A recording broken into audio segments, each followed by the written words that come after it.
All right, this is Ace with RockRevolt magazine. I'm here with Mr. Bryan Scott of Into the Fire. How you doing today, bud? I'm good, man. Thanks for having me. Yeah, not a problem. Thank you for taking the time out today to talk to us about your new project you got going on, man.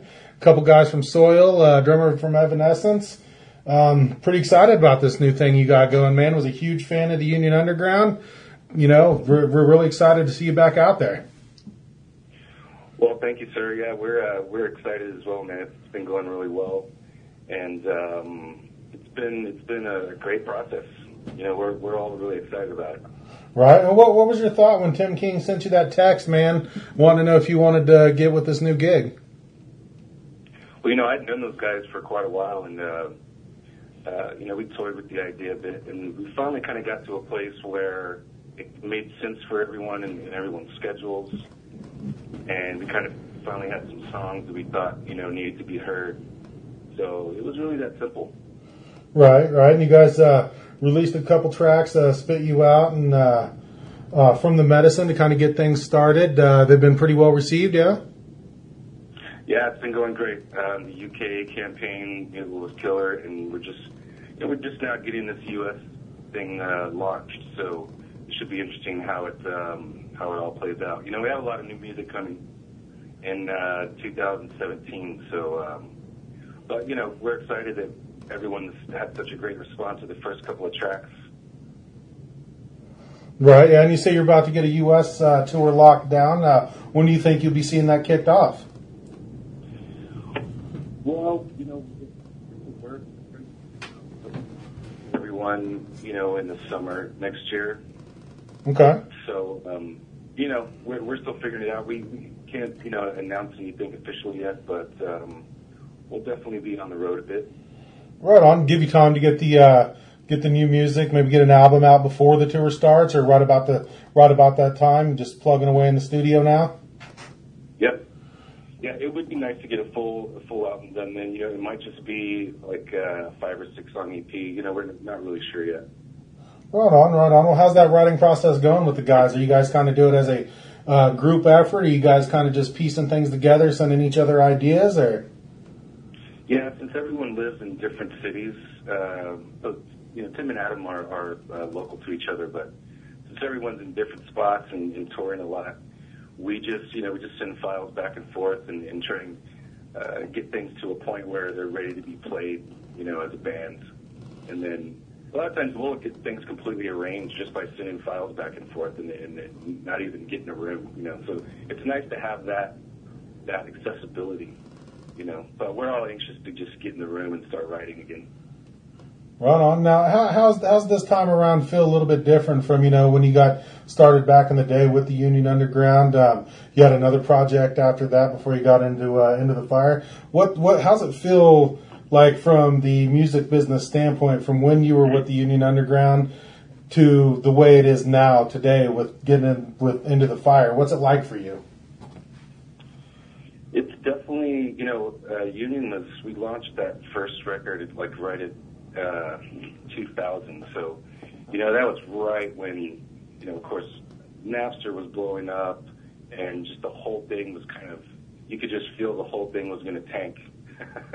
You know, so it's quite a bit different, and just you have more.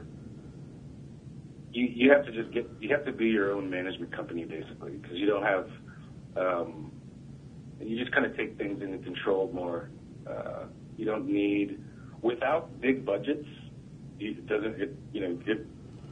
don't need 2 managers and a business assistant and, you know, a PA. Road manager, you know what I mean?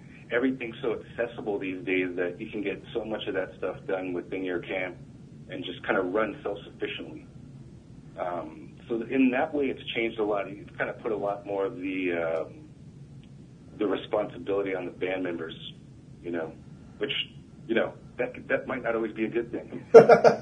Well, it's not all responsibility, but it also gives you guys more control of your product, man. You don't have 10, 15 people, like you said, with their hand in the pie, not doing a goddamn thing. You guys get to handle your product, man, what you created. I mean, it's kind of got to be make you feel a little bit better about that. Yeah, you definitely have a bit more freedom. You know, everyone's opinions, you know, can stifle creativity sometimes. Right. You know, and you know, at some point, you have to get it done and let the people decide. You know, and so that way, it's much better. No, I agree with you. And I mean, I really think that everyone's opinions, like you said, stifling creativity, is what's kind of set the music industry back with all this bullshit you hear on the radio today. Because you have somebody in there wanting you to put a canned radio song instead of actually, you know, writing what you want to write and performing what you want to perform. So I'm sure it's a huge difference. Yeah, and because of the way the business has changed so much, you know, a lot of bands are, you know, budgets are not what they used to be. People aren't signing new artists and giving them, you know, enough money to really get things done like it used to be. And so, you know, artists are being forced to have, you know, if you don't have like immediate hits, no one's gonna back you financially. Like, right. So they're forced to, you know, kind of write in a certain way, I would guess, you know, so that they can even have a chance. So that concept alone just completely contaminates the art, you know.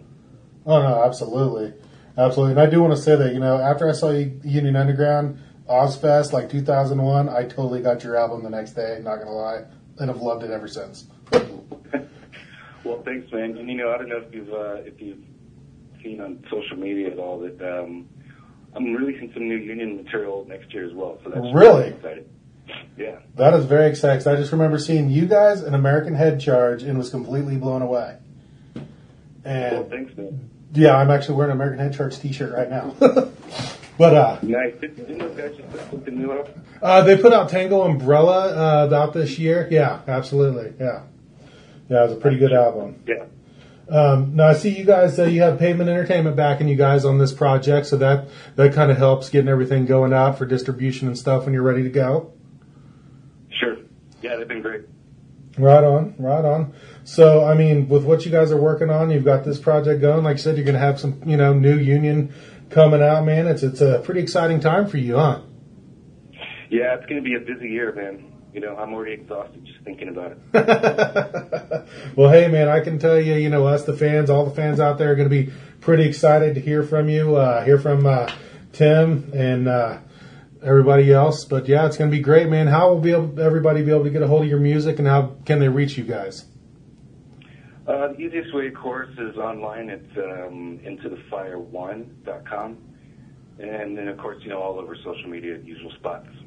Right on. Oh, right on, man. Well, anything you want to say to the fans before we let you get back to your day, bud?